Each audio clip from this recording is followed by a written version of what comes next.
அகில இந்திய சமத்துவ மக்கள் கட்சி தலைவர் சரத்குமார் மதுரையில் செய்தியாளர்களை சந்தித்து வருகிறார். அதன் நேரடி காட்சிகளை பார்க்கலாம். என்று அழுத்தமாக சொல்லி நாடக சகோதரர்களை எல்லாம் ஒன்றாக இணைத்து கொண்டு வந்துட்டு இருக்க ஒரு சங்கம்.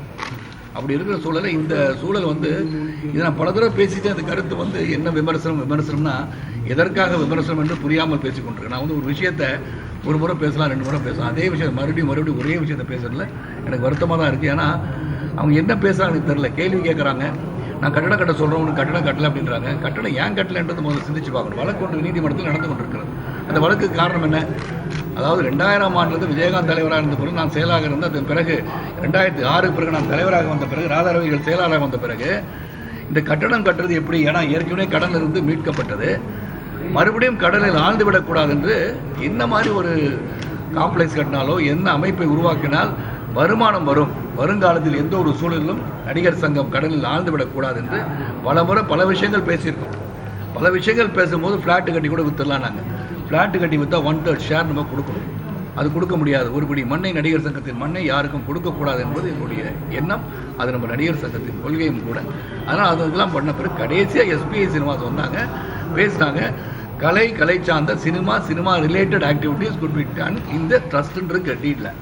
அப்போ அங்கே ஒரு தியேட்டர் கட்டுறது, காம்ப்ளெக்ஸ் கட்டுறது, வருமானம் ஈட்டுவது என்று பேசப்பட்டு அதுதான் ரொம்ப நாளான டிஸ்கஷன் நடந்து அப்புறம் எக்ஸிக்யூட்டிவ் கமிட்டி, அதாவது செயற்குழுவில் முடிவெடுத்து இந்த ஒப்பந்தத்துக்கு முடிவெடுத்து செயற்குழுவில் முடிவெடுக்கப்பட்டதை அந்த செயற்குழுவிலேயே இந்த முடிவை நீங்கள் பொதுக்குழுவில் ஒப்புதல் வாங்க வேண்டும் சொல்லி இந்த தீர்மானம் போட்டிருக்கோம். அது பொதுக்குழுவில் தீர்மானம் போட்டு பொதுக்குழுவில் இதை மறுபடியும் வாசித்து படித்து ஒப்புதல் பெற்ற பிறகு 8 மாத காலம். அப்போ அந்த பொதுக்குழுக்கு எல்லாரும் அழைப்பு என்றைக்குமே 22 நாள் நோட்டீஸ் கொடுத்து பொதுக்குழுக்கு எல்லாரும் வரணும், அதோட அஜெண்டா என்ன அப்படின்னு சொல்லி இந்த ஒப்பந்தத்தை பற்றியெல்லாம் பேசுவது அஜெண்டா இருந்துச்சு இல்லையா? அப்போ அன்னைக்கு பொதுக்குழு பேசணும். இது எப்படின்னா ஒரு கம்பெனி, கார்பரேட் கம்பெனியில் ஷேர் ஹோல்டர்ஸ் இருப்பாங்க. ஏஜிஎம் நடக்கும்போது தான் ஷேர் ஹோல்டர்ஸ் நீங்கள் எங்களுக்கு டிவிடெண்ட் டிக்ளேர் பண்ணலையே, என்ன நடத்துறீங்க, கம்பெனி இது ஏன் லாஸ் ஆச்சு, அது என்ன ஆச்சுன்னு கேள்வி கேட்குறது எங்கே கேட்பாங்க? ஏஜிஎம் என்றால் பொதுக்குழுவில் கேள்வி கேட்குற உரிமை அனைவருக்கும் இருக்குது. அன்றாட செயல்பாட்டில் உரிமை இருக்காது இல்லையா? இப்போ உதாரணத்துக்கு இங்கே டிவியிலே வச்சுக்கோங்க, அங்கே வாணி ராணியில் ராணி கேரக்டரை தூக்குங்க, அது எப்படி நீங்கள் வைக்கலாம் அப்படின்னு கேட்க முடியாது ஷேர் ஹோல்டர். ஏன்னா day to day affairs are to be maintain by the board of directors. அதே மாதிரி இங்கே போர்ட் ஆஃப் டைரக்டர்ஸ் அப்படி தான் செயற்குழு. எக்ஸிக்யூட்டிவ் பாடி தீர்மானத்தை ஒப்புதல் வாங்குவதுக்காக பொதுக்குழு போது பொதுக்குழு தீர்மானம் ஒப்புதல் வாங்கப்படுகிறது, ஏகப்பட்டதாக ஒப்புதல் வாங்கப்படுகிறது. அதன் பிறகு 8 மாத காலம் கழிகிறது. டெமாலிஷன் பண்ண பிறகு கூட இருந்த மூச்சி முருகன் என்பவர் வழக்கு நீதிமன்றம் தொடர இந்த ஒப்பந்தத்தை ரத்து செய்ய வேண்டும் என்று காரணம் இல்லாமல். அப்போ ஒப்பந்தத்தை எதுக்காக ரத்து பண்ணணும்னு கேட்டும் இந்த இதில் முதல்ல இந்த பிரச்சனை விமர்சனம் சொல்கிறீங்களே, சரத்குமார் என்றைக்குமே, ஏன்னா நான் அப்ரோச்சபிள் பர்சன், நடிகர் சங்கத்தில் இருக்கிற மட்டும் இல்லை, எந்த ஒரு பிரச்சனையாக இருந்தாலும் அண்மையிலே நடிகர் சங்க பிரச்சனையே கிடையாது. லிங்குசாமி அவர்களின் திரைப்படம், கமலஹாசன் அவர்களின் திரைப்படம் வெளியாக வரை 27 மணி நேரம் உறங்காமல் இருந்திருக்கேன். அது நடிகர் சங்கத்தில் எந்த ஒரு கம்ப்ளைண்ட் கிடையாது. ப்ரொடியூசர்ஸ் கவுன்சில் என்னை கூப்பிட்டாங்க, போனேன். 27 மணி நேரம் கண்ணை கூட தூங்கியிருக்க மாட்டேன். காரணம், கலை உலகத்தின் ஒரு மூத்த கலைஞரின் படம் வெளியாக வேண்டும். அதே சமயம் லிங்குசாமி என்பவர் மிகப்பெரிய ஒரு கடனில் ஆழ்ந்துவிடக்கூடாது என்பதற்காக 27 மணி நேரம் தொடர்ந்து செயல்பட்டு அந்த படத்தை ரிலீஸ் பண்ண பெருமை எனக்கு உண்டு. இது காரணம்னா எல்லாம் ஒற்றுமையாக இருக்கணும் அப்படின்னு சொல்லுவோம். இந்த பிரச்சனைகள்லாம் பார்க்கும்போது இந்த 8 மாத காலம் முடிச்சு இல்லையா? அப்போ என்னைக்காச்சும் ஒரு நாள் என்னை அழைத்து, நான் ஏர்போர்ட்லேருந்து வந்தோடனே தானு சார் கூப்பிட்டாங்க, சரத் கொஞ்சம் வந்துட்டு போயிருங்க அப்படின்னு சொன்னோடனே நான் ப்ரொடியூசர்ஸ் கவுன்சில் போகிறேன். 27 மணி நேரம் அங்கே தான் இருந்திருக்கேன்.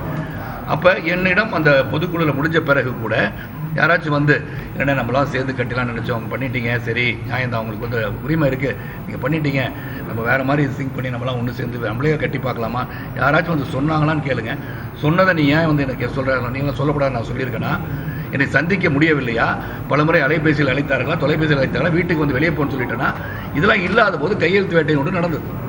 அப்போ கையெழுத்து வேட்டை எதுக்காக? எங்களை சந்திக்கிறதுக்கு கையெழுத்து வேட்டும் போது உங்களுக்கு கொஞ்சம் ஆதங்கம் வருமா வராதான் சிந்திச்சு பாருங்க. 2000ஆம் ஆண்டு கடன் பிரச்சனையிலிருந்து பார்த்தீங்கன்னா அன்றைக்கி அதிலிருந்து செயல்பட்டு வரும்போது நிர்வாகத்தை சீர்படுத்தி சிறப்பாக செயல்பட்டு கொண்டு இருக்கிற ஒரு சங்கத்தின் எவ்வளோ ஆண்டுகள் 1952ஆம் ஆண்டிலிருந்து நடந்து கொண்டிருக்கிற சங்கம், பாரம்பரிய ஒரு சங்கம். அதில் நீங்கள் திடீரென்று இப்படி கேட்கும்போது எங்களுக்கு பேசுகிறதுக்கே நீங்கள் கையெழுத்து வேட்டை நடந்தாங்க. அதுக்கப்புறம் பேசுனாங்க, வந்தாங்க. 2013 பொதுக்குழுவில் பேசுனாங்க. அதில் வெளியே வரும்போது பேட்டி நீங்களே பார்த்துருப்பீங்க. எங்கள் கேட்ட கேள்விகளுக்கு எங்களுக்கு திருப்திகரமான பதில் கிடைத்து விட இதே விஷால் அவர்கள் சொல்லிட்டு போனால் நீங்கள் பார்த்துருப்பீங்க.